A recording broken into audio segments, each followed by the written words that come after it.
Hello there, this is Benny. And this is Kyle. And this is the Doctor's Watcher, The podcast where I watch Doctor Who and I tell you about it. Hey Kyle. Hey Benny. How's it going? Pretty good. How are you? So good. Looking forward to hearing about Doctor Who. Yeah, we got our first episode in the can. Yeah, I mean, we did in fact finish it. So good job us. We'll see if or when I actually get around to editing it, and if or when you, the listeners, ever actually hear it. But we did record it. Yeah, so like for us, we're like, what's going to happen next? But for you, the listeners, like you already know. They must have put it online at some point if you're listening to this. It's almost like our own form of time travel. Indeed. I'm going to keep telling that joke every chance I get. Here we are in the present. Yes. But the people who are listening to us are in the future. Yes. But they think that they're in the present. But they're wrong. This is clearly the present. Yes. So, Doctor Who. I've watched a fair amount of Doctor Who before. Uh-huh. You watched a lot of Doctor Who. You know, and probably some of our listeners know that for a little while I was writing a blog. Yes. Where I would watch Doctor Who. Yes, I was a fan. And I was your number one fan. It's probably why I'm here. It was kind of the same idea as this podcast. I would watch Doctor Who and I would tell you about it. Yep. But, you know, that was then and this is now. Yeah, and to be fair to our listeners, like, a lot of it has kind of muddied it together in my brain at this point. And I'm like, I know they went and saw the Aztecs at one point, and you actually showed me that episode. But yeah, that was a good one. For some reason, when I think of the old Doctor Who, I was like, there was that weird Aztec episode with all the white people playing the Aztecs. And like, that's what I remember. Yeah, that sounds about accurate. We'll get to that later in the podcast. So yeah, I've seen, of the old Doctor Who, I know I saw the first 2 seasons in full, I believe, and I might have even started on the 3rd. I'm not sure on that. But that's all the first Doctor.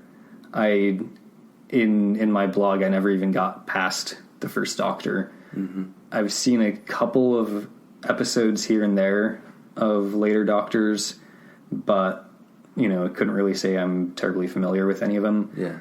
Until the more recent series, which I believe at this point I have seen all of. Nice. I didn't start watching them until probably 2012 or 13. Oh, really? Yeah. I didn't realize that you didn't watch them when they first came out. Yeah. When they rebooted. I was a really late start. It was interesting. I saw, if I remember right, I saw the second episode, The End of the World, like when it first aired. This was back in the day of like VCRs and VHS tapes long, long ago in 2005. And there was some other show that somebody had recorded for us because they thought we might want to watch it. And they had also just happened to record Doctor Who on the same videotape. So I watched it and it was interesting. But it didn't grab you at the time. You weren't like, oh, that was cool. I want to watch the rest of them. It was less that it didn't grab me and more that I just didn't really have good access to it. Oh, yeah. I didn't have cable. And this was before I really did much alternative accessing of TV shows online. Yeah, how much do we want to talk about that here on this podcast that anyone can listen to?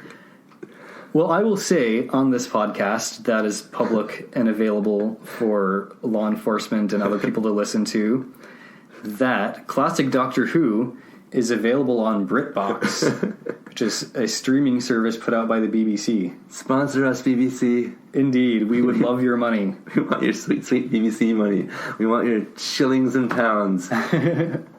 Yeah, so I started on the modern Doctor Who much later than the show itself started. Mm-hmm. But when I did get started on it, I started with Christopher Eccleston. Good. In the first episode. That's where it started. That's where I started. As you're supposed to. Yes.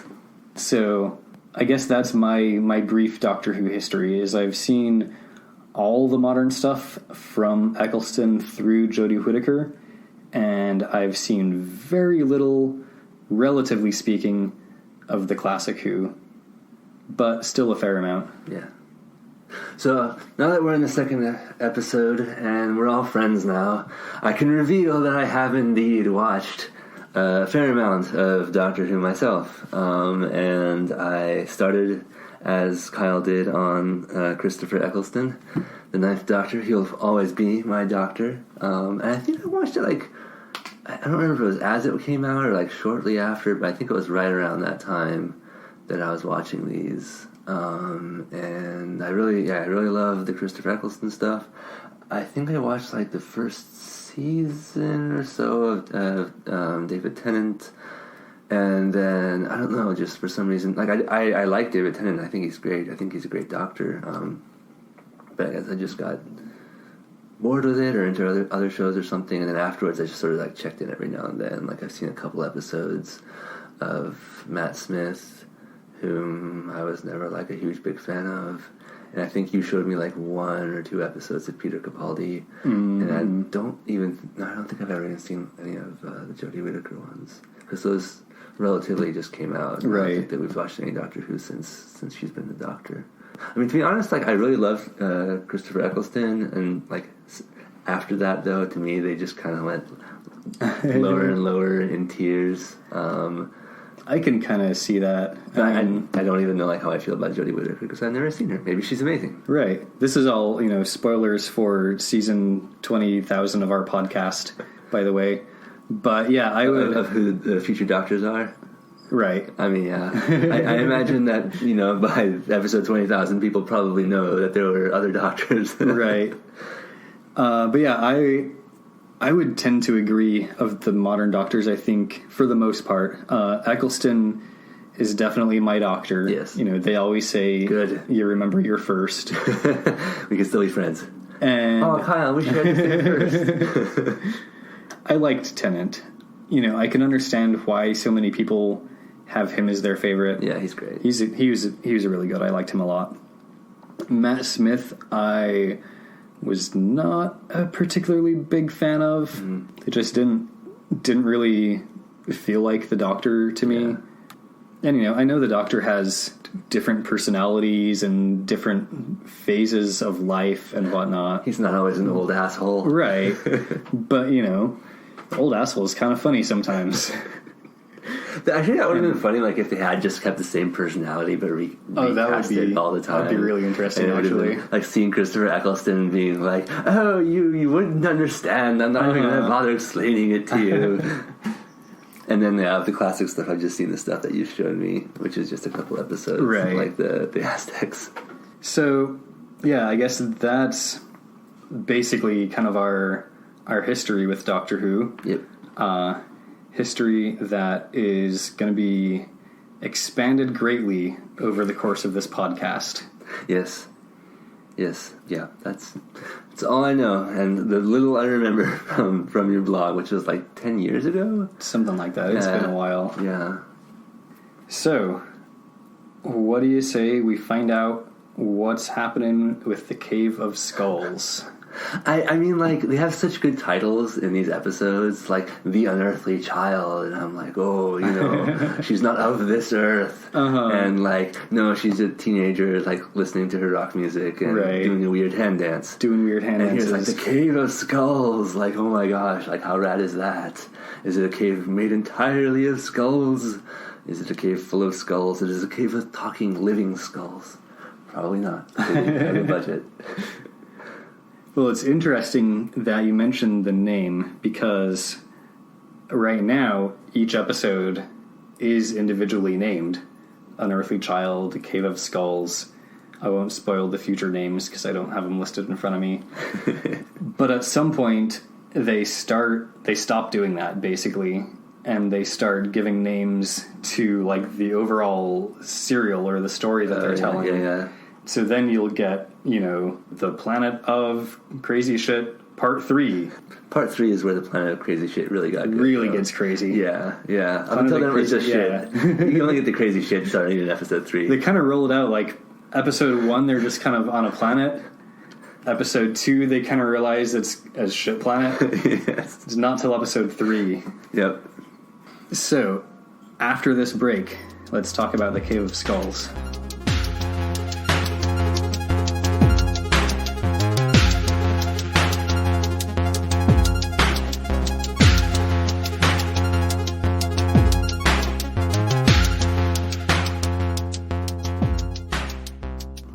So the Cave of Skulls starts off right where An Unearthly Child ended.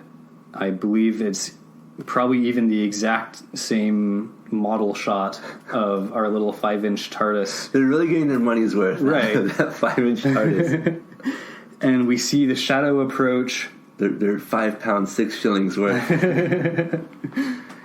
This time, though, we don't just see the shadow. The camera actually cuts to a different angle, and we see the person casting the shadow. Oh my gosh. And it turns out it is this caveman, who we will shortly learn is named Cal, the caveman. I mean, like, I just assume it's some dude, like, you know, mostly naked, but he's got, like, the furry briefs on, and he's got, like, the sash thing, you know, the furry sash connecting to his furry briefs. And, Right. like, classic. Like the leopard print. Yes. And, yeah. How close am I? Not too far off. We're gonna learn that it's actually quite cold here, so he's rather covered in furs rather than mostly naked. Okay. But yeah, definitely a lot of fur, some kind of like bushy beard, facial hair happening. Oh, cool. Yeah. I was picturing him clean shaven, which you'd think would be kind of hard to maintain as a cave person. But we only see Cal for just a moment before we cut to a scene inside of a cave where we see a different caveman. Well, we see a whole group of cavemen, cave people, not just men. We see this whole group of cave folks, and one of them, who is this guy that we will learn is named Za. Za is rubbing a bone between his hands. He has like... With everyone just standing around watching it. Right. They didn't have a concept of privacy back then No. in the old times. Unfortunately, In prehistory. it's a shared cave. So everyone's just watches Za rub his bone, and he's rubbing it between his hands, and you're not quite sure what he's doing until there's a little bit of dialogue that makes it clear that he's actually trying to make fire. You're gonna have to rub that for a while there, Za. Yeah. Sorry, I don't know if you want to keep it. This is an adult podcast. Sorry to all my family. Mom, if you ever listen to this. I have no idea what Kyle's even talking about right now. It turns out that Za's father actually knew how to make fire, but he was killed.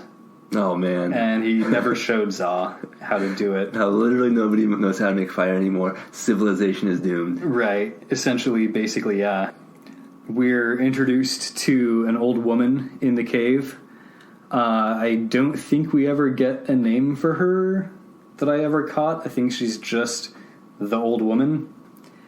And she doesn't have any faith in Za's fire-making abilities. And she makes that very clear to Za. A lot of dragging on Za, where's the fire that Za makes? And, obviously it's not there. He is unable to make fire. Poor Za. He's just been rubbing that bone and nothing's happening, and everyone's like just shaking their heads and embarrassed. If it takes more than 4 hours to produce fire, you should talk to your doctor. You should talk to your doctor about that. So, are we doing like the caveman talk? Za, no fire. It's not quite to that extent, but I am pretty sure that they haven't invented pronouns yet. Because it's all like Za this and Za that, and Cal's gonna show up at the cave in a little bit, and then it's Cal this and Za that, and so yeah, I'm not entirely sure if they've invented pronouns. I think this is still pretty early in language technology. It's somebody innovated that, but maybe they didn't need pronouns because everyone's names were so short that there was that could be. They're all like one syllable grunt names anyway. Right. Doesn't save you any time to use a pronoun. We are shortly introduced to the cave's potential love interest, which is a woman named Her. And that's where the pronouns came from. We just busted this thing wide open. Yeah, that's clearly it. We cracked the case, Kyle. Her tells Za that there are some old men who think that maybe this stranger Cal should be the leader. And she says, the leader is the one who makes fire. Seems legit. They will make Cal the leader. And my father will give me to him, she says. And, Za doesn't like this. He says, oh, Cal is no leader. And she says, well, the leader is the one who makes fire. This leads to some very brilliant and amazing dialogue. I just can't imagine how much time they spent writing this. I don't even feel like I can do it justice in quoting it, so I'm going to just play a clip from the episode. This is after Her tells Za that the leader is the one who makes fire. This is Za's brilliantly eloquent response. Where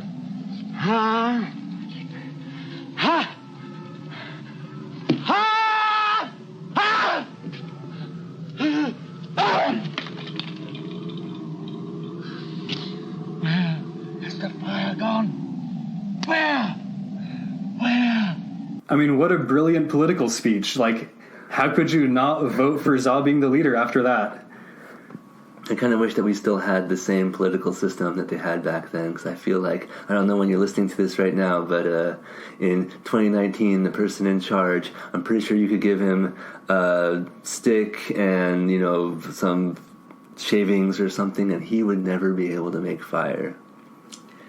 Yeah, and honestly, I'm not sure that his political speech would be quite as eloquent as Za's was anyway. And yet there's something reminiscent of it. After this brilliant speech, Cal grabs like a stick off the ground or whatever, and he breaks the stick in half looking for fire. He says, "Where is the fire gone? Where?" As he, kind of tries to peer inside of this broken stick. And about this point, we cut back to Cal, our shadow caveman from the start. He's watching the TARDIS, and we then cut pretty immediately into the interior of the TARDIS, where Ian and Barbara have woken up now and are, kind of collecting themselves. And meanwhile, Susan and her grandfather are kind of messing with the console. It seems like they're maybe performing some scans and tests and whatnot. And Ian and Barbara come to and get back to themselves, and they start to wonder, what's going on and where they are. Susan and her grandfather explain to Ian and Barbara that, this is a time machine. It moves through space and time. We have just moved through time now. And Ian really doesn't buy it. Mr. I take things as they come just can't possibly believe that this is what's happened. It's all an illusion. Right. Barbara, on the other hand, immediately believes, and she's confused, and she doesn't understand it, obviously, but she believes it.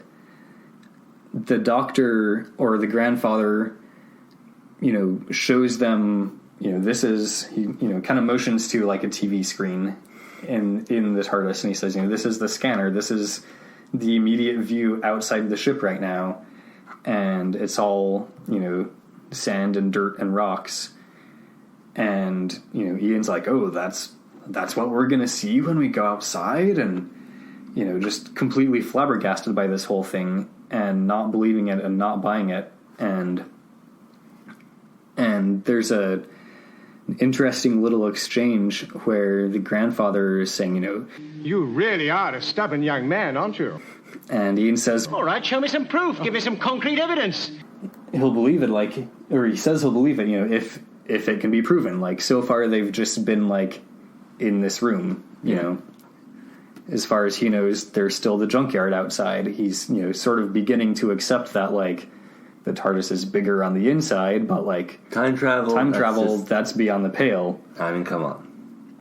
So grandfather says, what concrete evidence would satisfy you? And Ian says, just open the doors, Dr. Foreman. Which is interesting. He calls him Dr. Foreman.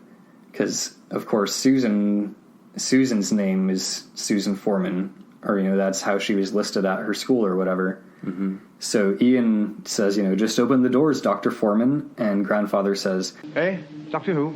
What are you talking about? I just said Doctor Who. He did indeed. And That's the name of the show. I believe this is our first time that we've actually referred to him as Dr. Anything. I'm not positive because I didn't read the script, but I feel like in the first episode he's just grandfather, or Susan's grandfather, or the old man. But here he's apparently not Dr. Foreman. He's Doctor Who. I don't know. And as we already discussed in the credits, William Hartnell is credited as Doctor Who. Mm-hmm. The Doctor and Susan finish running their scans. He comments that it seems that the urometer is broken. Urometer? So, he's not entirely sure, when they are, but they have dirt. Right, there is dirt outside. And rocks. Ian, of course, is still not really believing it. He wants concrete evidence. He wants the Doctor to open the doors, and the Doctor's saying, I'm not going to open the doors until I'm sure it's safe. Mm-hmm. And then, moments later, he's sure it's safe, and so we're going to open the doors now. But we do get kind of a few hints that maybe the TARDIS doesn't quite work as well as he expects, or maybe he's just doesn't quite know how to operate it or something. It's not entirely clear, but he mentions the urometer is not working. We can go outside and we can take a few samples and we can work it out, but the urometer junkyard. Come on. Yeah, that's true. And he says something about how he wishes that I wouldn't keep letting him down. Oh. So, yeah, I don't know. It's interesting. I'm sure we'll learn more about the TARDIS as the series goes on, but at this point it's kind of unclear if maybe it's just kind of junky. Maybe it actually belonged in the junkyard, Ian still doesn't believe it. So much for I take things as they come.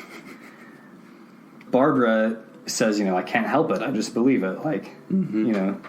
She accepts it. So the Doctor finally, he says, If you could touch the alien sand and hear the cries of strange birds and watch them wheel in another sky, would that satisfy you? I have to say that's pretty rad. Yeah, I liked that line a lot. And Ian agrees, yeah, that would satisfy me. He's like, hell yeah, let's do that. So the Doctor opens the doors and says, see for yourself, as he strolls out. And he's like, what happened to my alien skies and my wheeling alien birds? Right, all I got was Earth sky, right? All I got was dirt.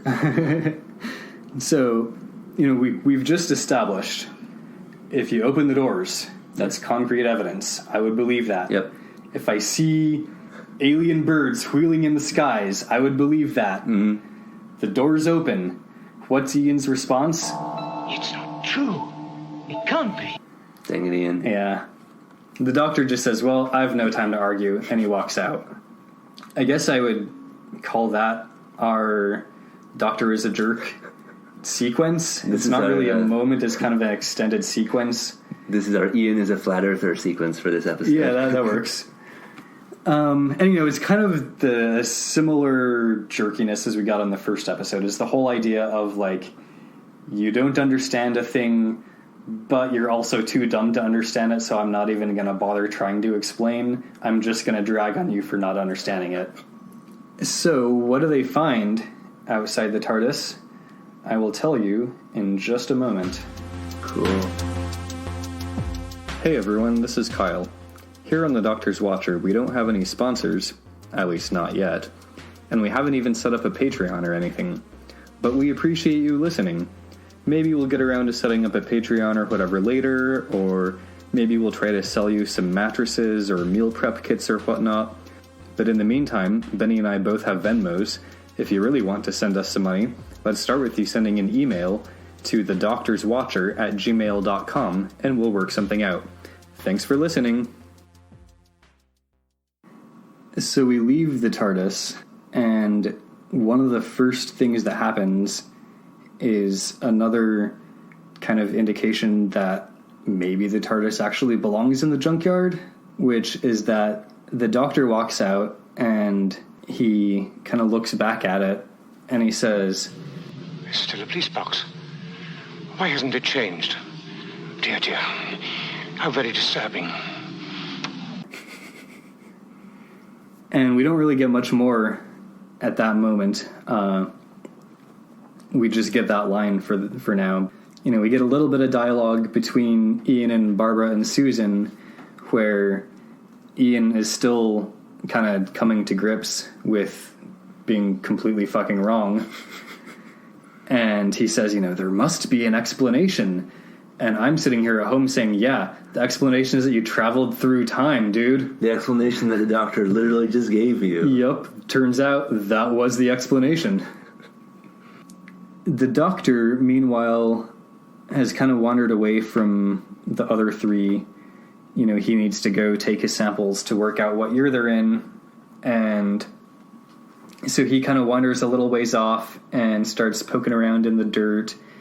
And he doesn't see Cal the caveman sneaking up behind him and, like, starting to watch him. So he's poking around in the dirt? We can't really quite see what he's doing, but he's got, like, suitcase or, you know, an instrument case of scientific tools. Oh, he's doing science to the dirt. He's doing science to the dirt. Okay, gotcha.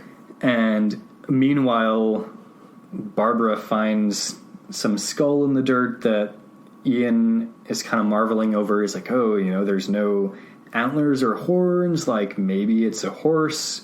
Maybe it's something else. Who knows? Could be anything, he says. Ian is a man of many talents. Indeed.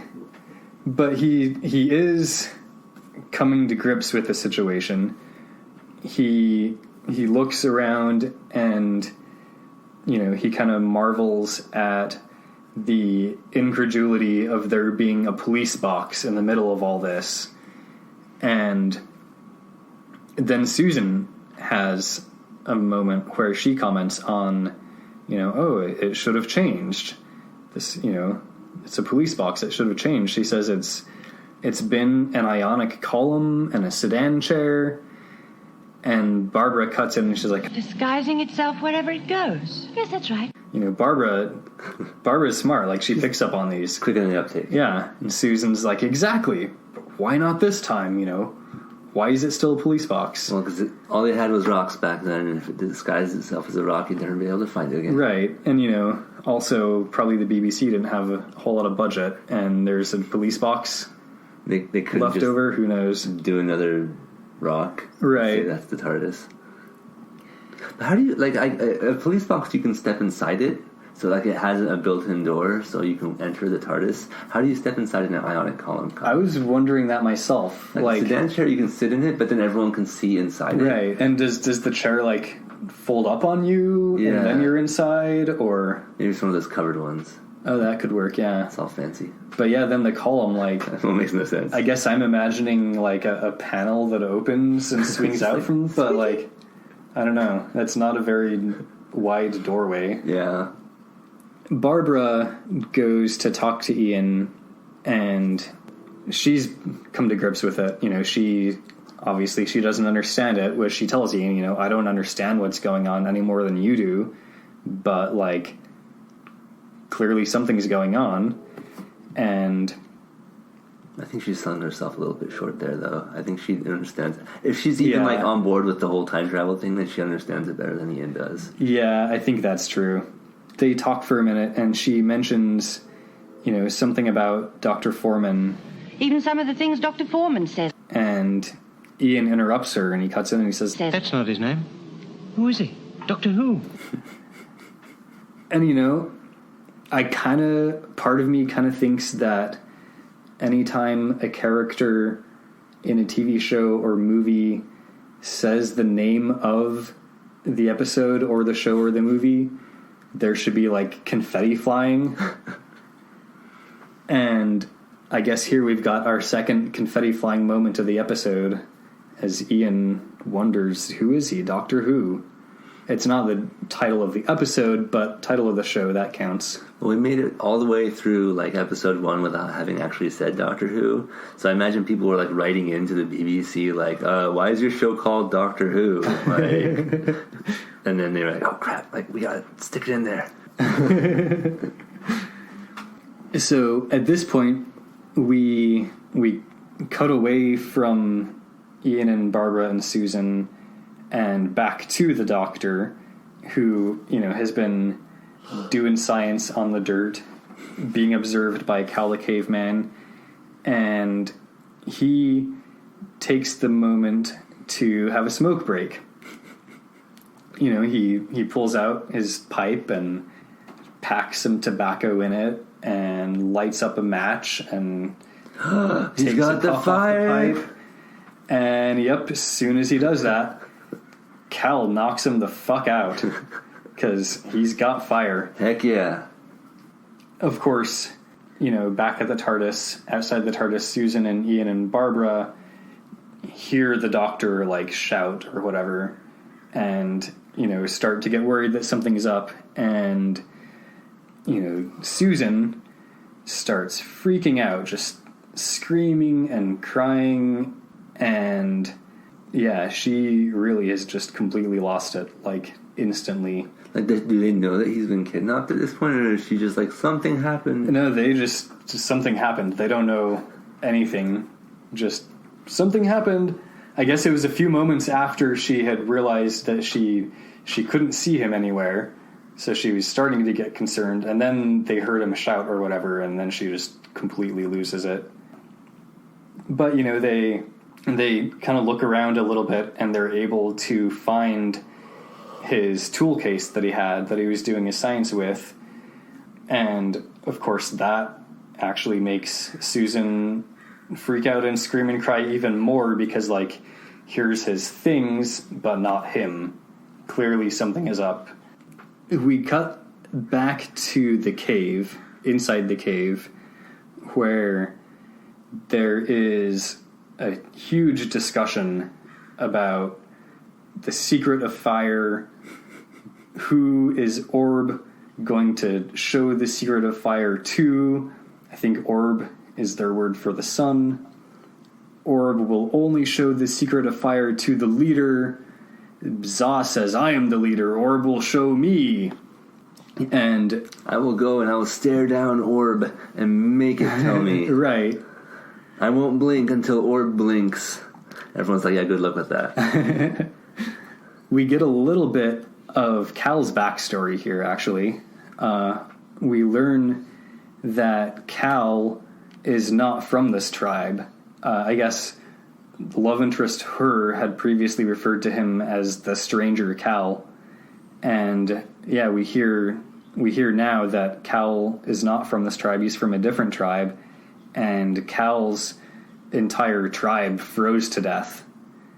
And somehow Cal didn't, and we let him stay here with us, Zaz says.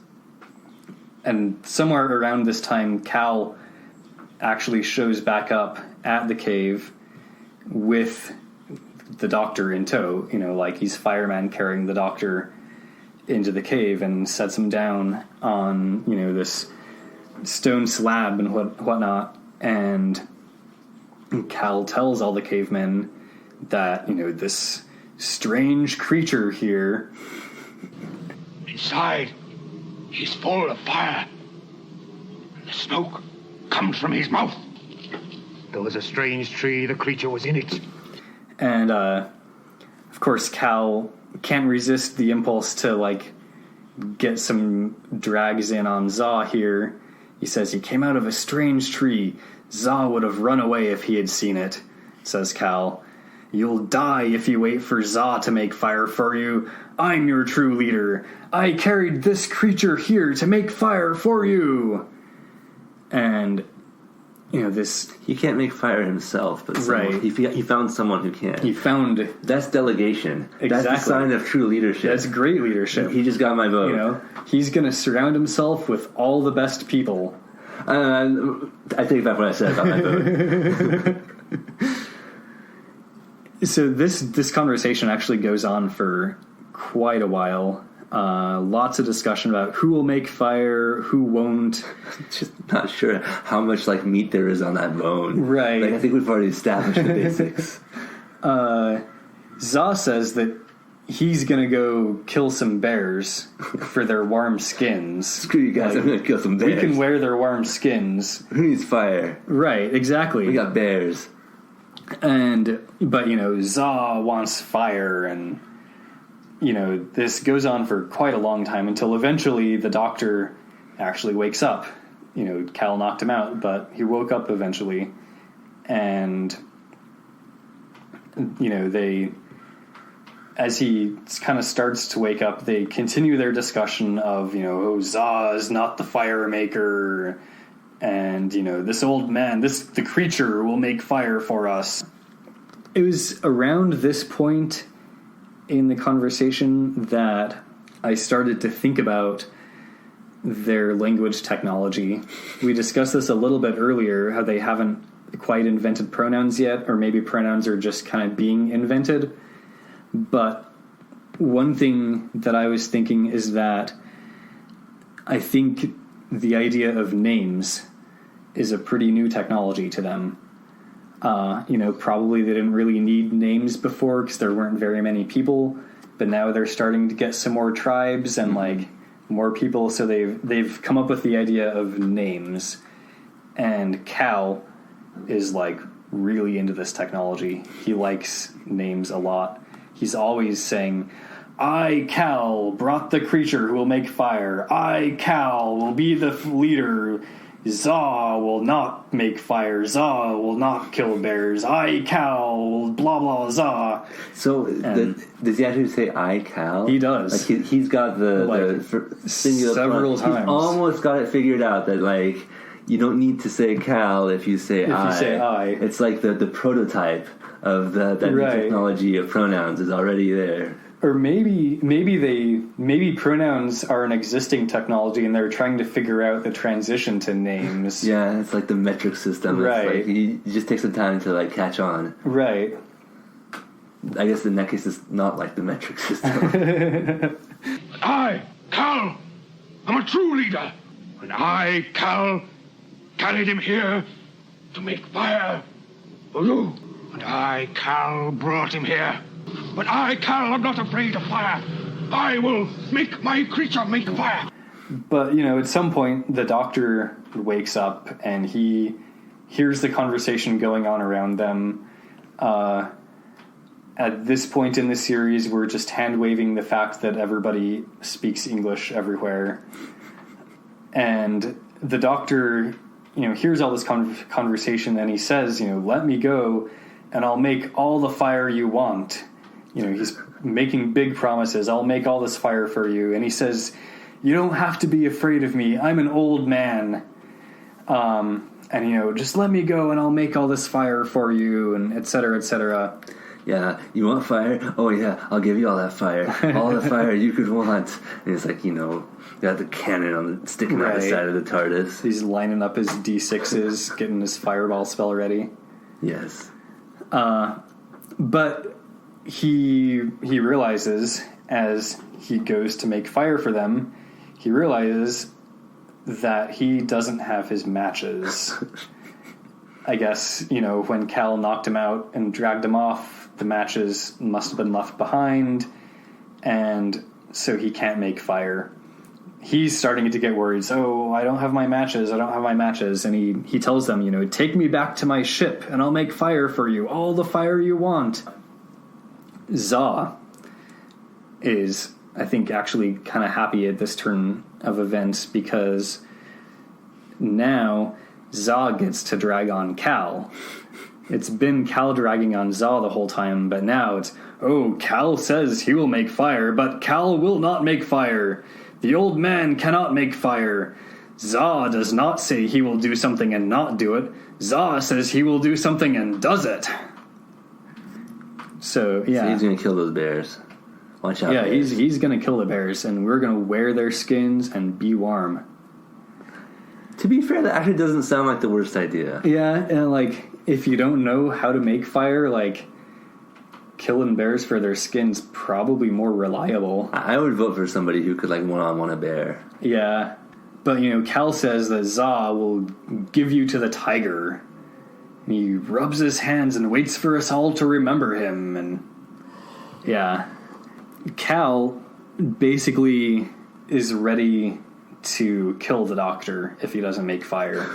Things have gotten pretty heated. Well, the doctor does have fire inside. He does. So, that stick, you can just break him open. He breathes smoke from his mouth and produces fire from his fingertips. So, not the worst idea. If he won't produce it, let's just kill him and get it out of him. Meanwhile, Za's saying, he's just an old man in strange skins. And Za says, Cal has been with us for too long. I think it's time for Cal to die. And, about this time, Cal goes to kill the doctor if the doctor won't produce fire. And, he's holding a knife up to the doctor's throat, ready to kill him, when Barbara and Susan and Ian show up just in time at the cave. And Susan, in all of her screaming and hyperventilating, jumps on Cal's back basically and wrestles him away from the doctor and prevents Cal from murdering her grandfather in front of her. We're real lucky that they showed up in the cave just then, because Cal was on the verge of killing him. Was there a commercial break in between? This being the BBC, probably not, actually. No, that's true. It was around this point in the episode that my partner, who was watching it with me, commented on how much grunting and screaming there was.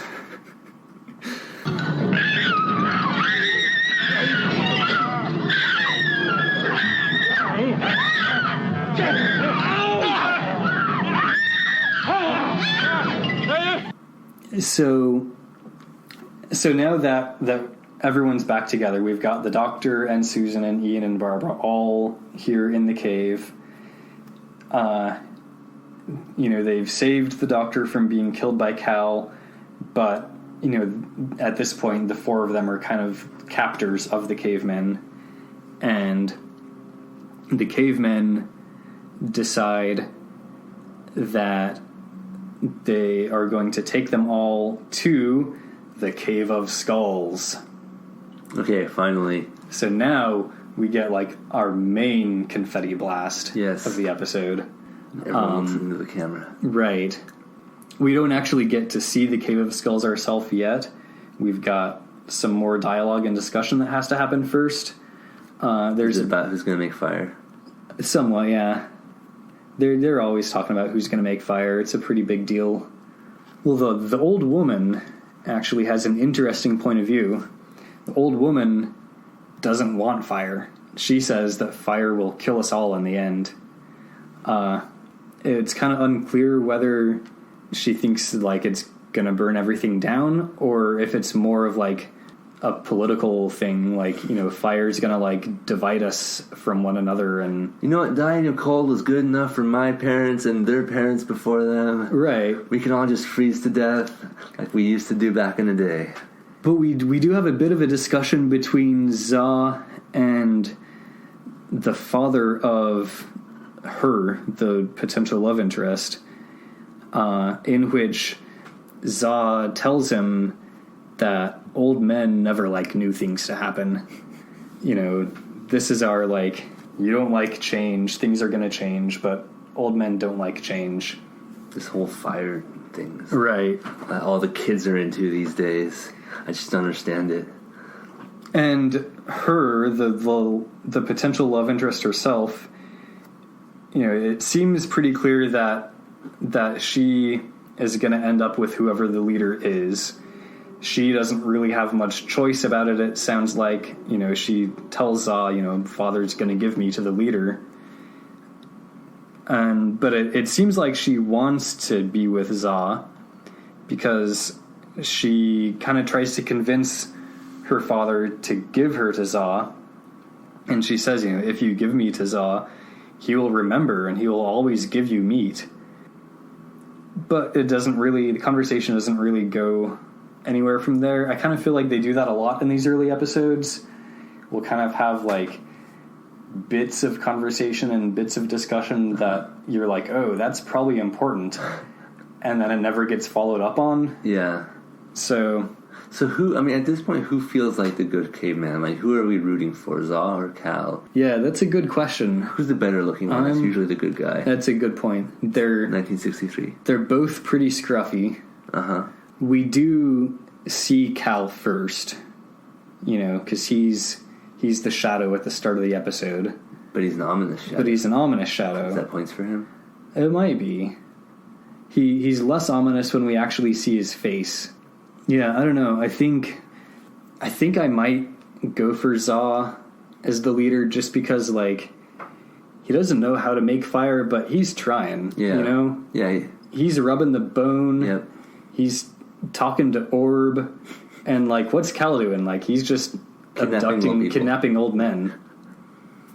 So we do hear the old lady's perspective that fire will kill us all in the end. And she thinks that they should have just killed these 4 strangers, you know, straight up. Why should we keep them around? Za, on the other hand, says that we're going to wait until Orb shines again, then they die. It's not entirely clear why we should wait to kill him until tomorrow, but apparently that's Za's plan. Let's, you know, take him to the Cave of Skulls for now, and then when Orb shines again, we'll kill him then. So they do that. Just to show Orb how tough we are. Right. And then Orb will give us fire. We actually do finally now see the interior of the titular Cave of Skulls. And while the cave itself is not made of skulls, there are, in fact, a bunch of skulls throughout the cave. It is well named. Human skulls? Indeed. OMG. So our heroes, our protagonists, are all tied up in the cave, but not terribly securely. I mean, like, to be fair, these guys probably didn't have a very great rope building. That's true. They're probably, like, inventing kidnapping. Yeah. You know? Tie them up with vines. So we've got our wrists tied together, but that's basically it. And they're tied in front of us, not behind our backs. And we're not tied to each other.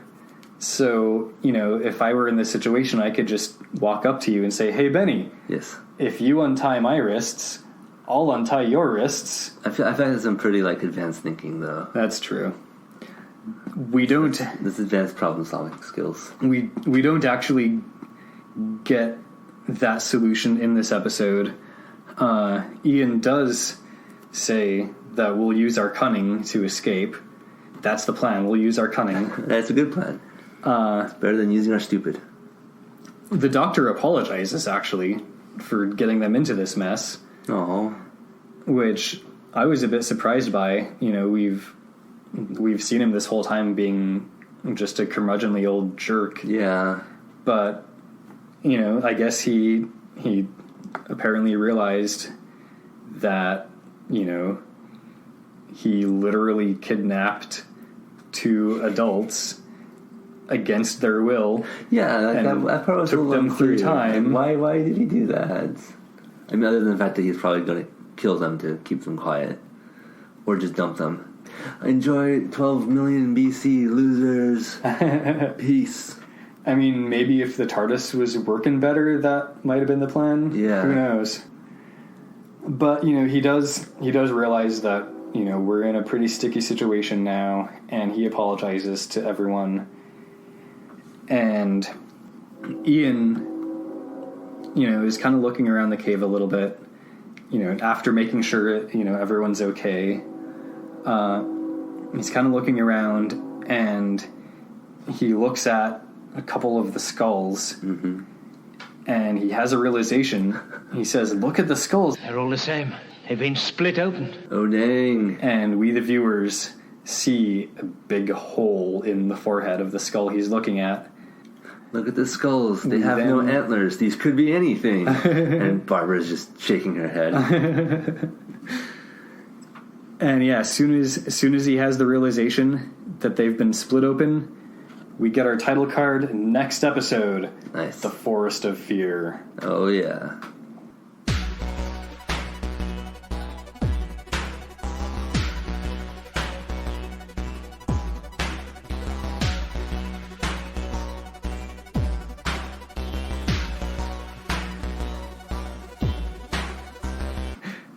One thing that I wanted to talk about a little bit in these first few episodes is the naming schemes. I mentioned at the start how at this point each episode gets individually named. Yeah. But later on, the serials get individually named and not the episodes.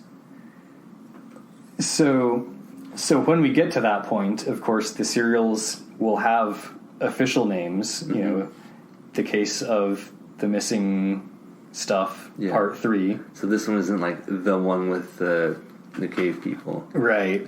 Yeah, back in the era where we are currently, the serials don't have official names because they're just the episode names.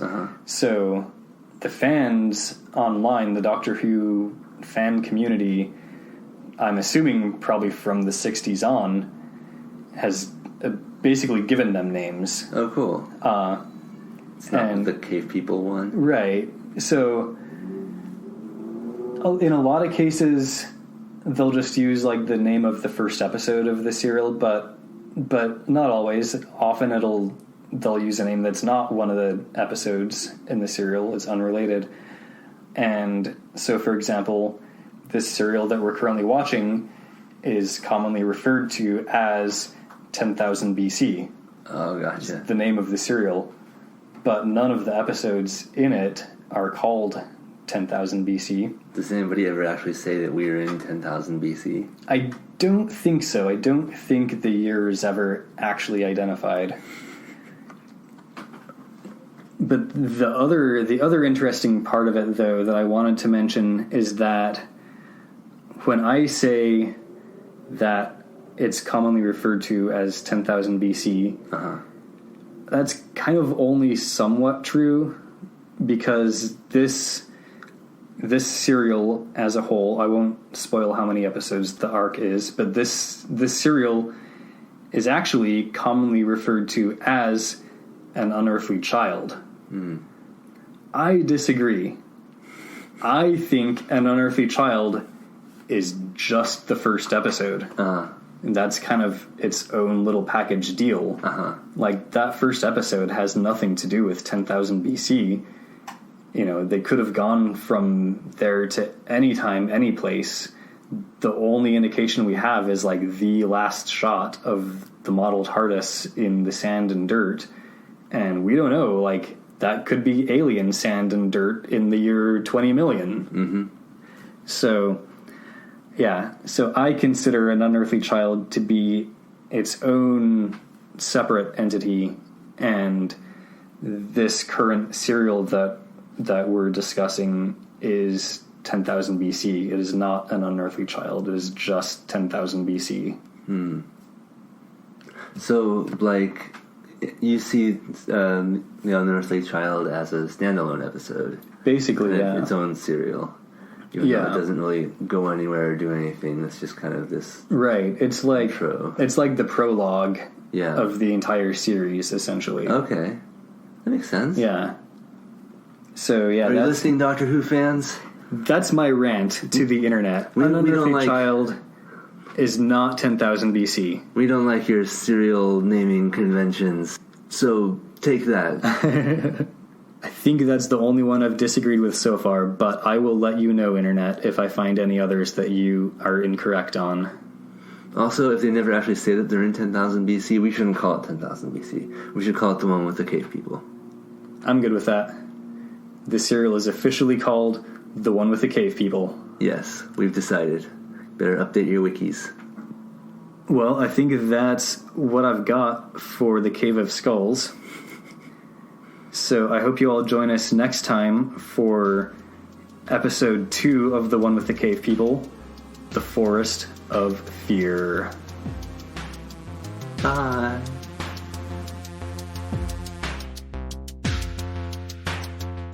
Hey, Kyle here. I want to say thanks to Circuit 23 for the awesome theme song he wrote for us. You can check out his other music at soundcloud.com/circuit23, and you can reach him at circuit.23, that's circuit.23@gmail.com. Thanks to Benny for listening to me talk about Doctor Who, and thanks to all of you for listening to Benny listen to me talk about Doctor Who. You can follow us on Twitter at Doctor Watcher, and you can email us at thedoctorswatcher@gmail.com. If you liked the show, please leave us a 5-star review on iTunes or wherever you review your podcasts. If your rating is not 5 stars, save yourself the time and don't even bother. Join us again in 2 weeks on The Doctor's Watcher.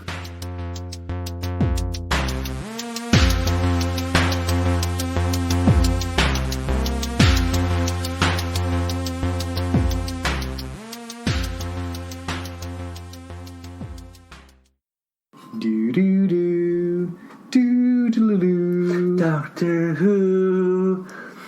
Talk about episode 2. That's just what we do. No. Our podcast about Doctor Who.